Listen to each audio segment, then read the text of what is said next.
Ce matin, je faisais un témoignage. Je partais en Corée. Le DC-10 dans lequel on était crachait. Le pilote a perdu le contrôle.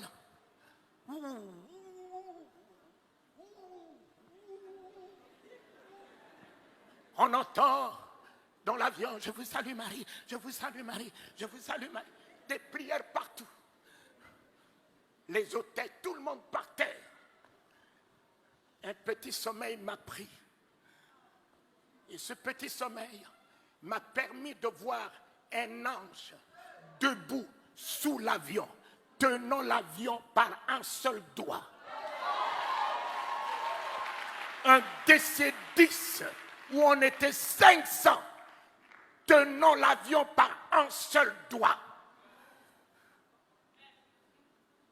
Un autre ange sur l'avion, il a déployé ses ailes, assurant la sécurité de l'avion. Je me réveille et je chante. À toi la gloire, ô ressuscité. À toi la victoire pour l'éternité. À toi la gloire, ô ressuscité. À toi la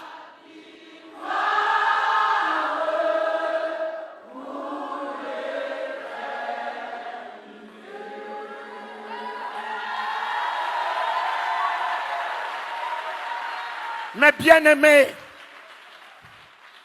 le commandant de bord m'a cherché. On m'a amené au poste de pilotage. Il m'a posé la question, êtes-vous un pasteur, un prêtre? J'ai dit, mais pourquoi? Il a dit, dès qu'on vous a entendu chanter, on nous a redonné le contrôle de l'avion. On nous a redonné le contrôle de l'avion. Mon ami, pour un seul juste,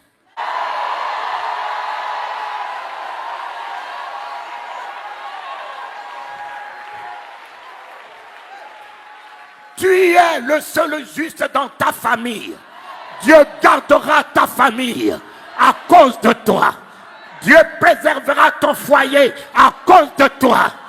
Dieu préservera tes entreprises à cause de toi. Soit la grâce de ta famille, soit le salut de ta famille, soit la victoire de ta famille, soit la bénédiction de ta famille, soit la bénédiction des nations. Oh Éternel, pour un seul juste, on était 500 dans ce DC-10. Et ils m'ont retenu par peur dans la cabine.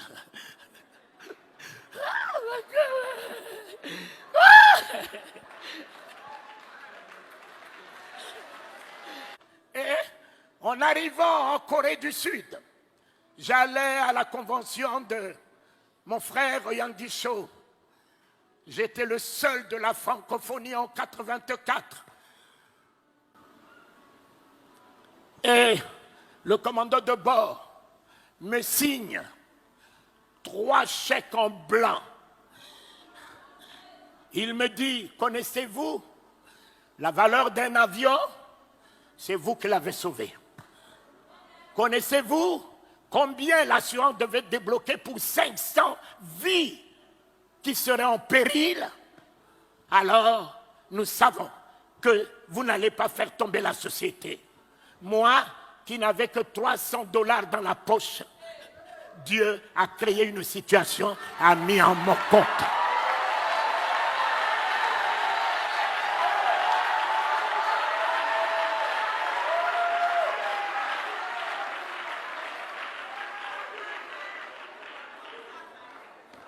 Dieu a créé une situation, il fait concourir toutes choses à notre bien. La seule chose que vous devez réaliser ce matin, ne craignez rien. Ne craignez rien. Ne craignez rien. Ils sont tous des riens. Papa, le sida est rien. Le cancer est rien. L'hypertension est rien. Satan est rien. Les ennemis, rien.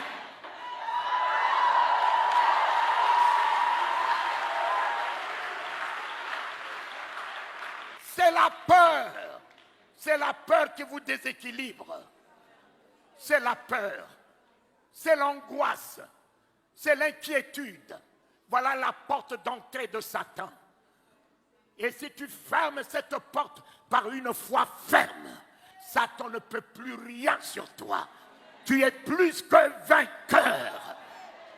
Parce que le nom de l'Éternel ne pourra jamais nous permettre d'échouer. Le nom de l'Éternel, c'est l'exploit. Le nom de l'Éternel, c'est la victoire. Le nom de l'Éternel, c'est la guérison. Le nom de l'Éternel, c'est la délivrance. Le nom de l'Éternel, c'est l'élévation. Le nom de l'Éternel, c'est le triomphe. Le nom de l'Éternel, c'est la gloire. C'est la gloire. C'est la gloire. Mon Père, le sida ne tiendra point. Le sida a battu la science, mais il ne battra pas le nom de Jésus ce matin. Le cancer a battu la science, il ne battra pas le nom de Jésus ce matin. Alléluia. L'homme qui atteint son apogée face à la mort. L'homme qui ne peut rien face à la mort. Et je me suis souvenu d'un homme. Un homme. On lui a dit que son ami était malade. Il pouvait même envoyer la guérison puisqu'il était lui-même la guérison, et la guérison était dans sa bouche. Il a attendu que ceci se décompose jusqu'à battre la science, jusqu'à battre les sorciers, jusqu'à battre l'homme. Il est revenu après 4 jours. L'Église n'est-elle pas dans le 4e millénaire? Quelle que soit la déconfiture de l'Église, il revient pour son Église.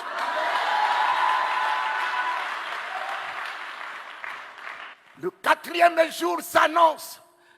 L'Église ne sera pas ravie dans cette déconfiture. L'Église sera ravie dans la gloire, dans l'autorité, dans la puissance.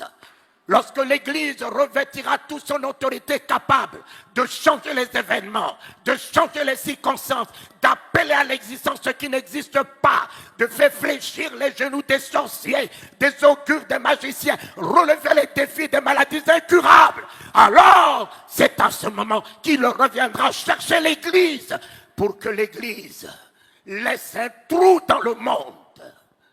Il vous a donné le pouvoir de marcher sur le serpent, sur le scorpion. Il vous a donné l'autorité de son nom. Il vous a donné la puissance du Saint-Esprit. Il est en vous, il est avec vous. Ce n'est plus lui. C'est à vous de vous lever et dire, nous relevons le défi. Nous changeons les événements. Nous changeons les circonstances. C'est ce que Dieu attend de l'Église. L'Église n'est pas un bâtiment, c'est bien toi. Dieu parle avec ta bouche. Dieu guérit avec tes mains. Dieu sauve avec toi. Alléluia!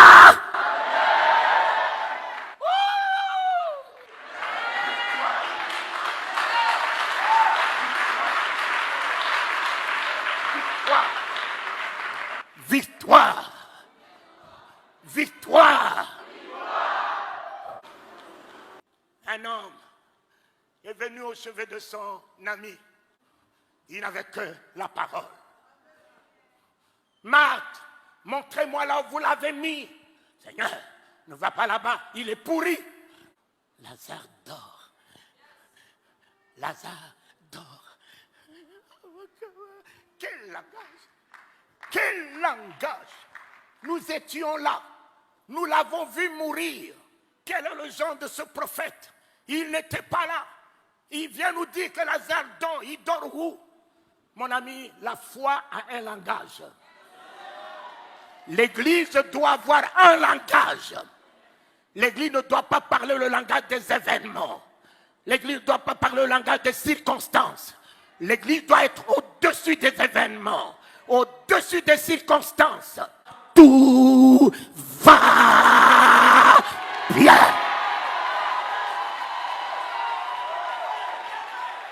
Mon fils, l'Éternel est notre victoire, papa. David l'a engagé. Il a pris la tête de Goliath même avant que la pierre puisse partir. Il avait déjà gagné le combat. L'Éternel me donnera la tête de cet incirconcis.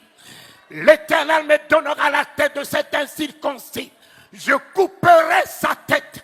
Il n'avait pas d'épée. Il a pris l'épée de l'ennemi lui-même pour lui couper sa tête.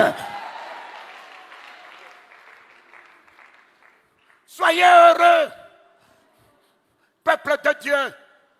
Même si vous pensez qu'un jour, vous avez alors jeté la Bible, où est l'Éternel? Où est l'Éternel?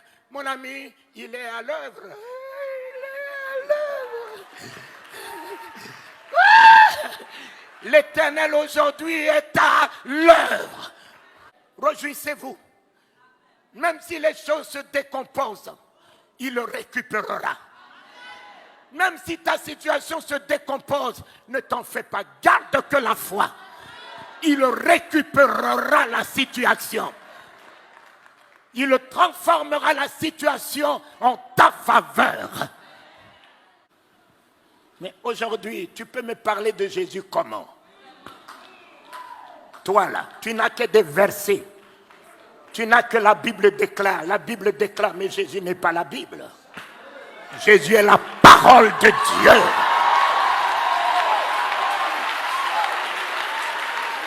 Jésus n'est pas la Bible. Jésus n'est pas la Bible. La Bible déclare quoi? Déclare quoi? Jésus est la parole. La parole de Dieu est un homme. Ce n'est pas un livre que tout le monde utilise, les sorciers utilisent, les maçons utilisent. Mais Jésus n'est pas un parchemin. Il est la parole par laquelle Dieu a créé les cieux et la terre. Faite chair, elle est venue dans ce monde, un homme. La Bible est pour la tête, mais la parole de Dieu n'est pas pour la tête. La parole de Dieu se tient à la porte du cœur. Ils ont des grosses têtes, mais ils n'ont rien dans le cœur. Papa, ils ont des grosses têtes, des versets, des chapitres, des prophéties, de ci, de ça. Mais ils n'ont rien dans le cœur. Mon ami, le jour où la parole de Dieu rentre dans ton cœur, tu n'as plus de place pour la haine. Tu n'as plus de place pour la rancœur. Tu n'as plus de place pour la colère. Tu n'as plus de place pour l'hypocrisie. Tu n'as plus de place pour parler du mal de quelqu'un. Tu n'as plus de place pour penser du mal de quelqu'un. La parole de Dieu dans mon cœur est l'amour, est la bonté, est la générosité, est l'humilité, est la grâce, est la compassion. La parole de Dieu dans ma vie, dans mon cœur, est la vie,